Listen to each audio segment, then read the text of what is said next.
Hundreds of people across Florida are expected to take part in the Great St. Johns River Cleanup, which kicks off today with the first event in Duval County. Atia Collins is on your side along the St. Johns River with tips on how you can help. Good morning, Atia.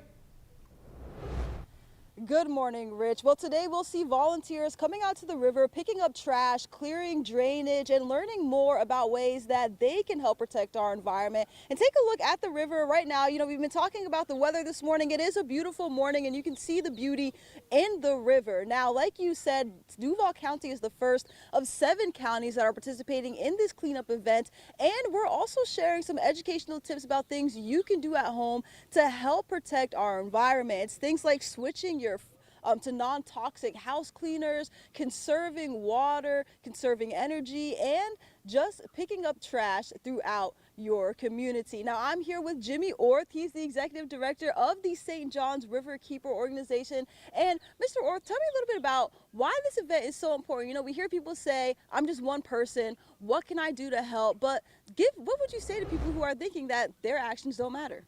Well, I think that trash is such a big problem in polluting the St. Johns River. I don't think people realize it's not just visually unsightly. It's also a big problem because a lot of these plastics in particular, when they break down, they can cause some real problems for the environment. They're harmful to wildlife. They're even harmful to humans, some of the chemicals that are contained in these plastics. So it's really important that we remove this trash and that people get involved and take action, because frankly, we're only going to be able to clean up and protect the river if everybody pitches in. And what would be maybe your #1 tip to people who are watching at home? What can they do in their everyday life to help protect the environment?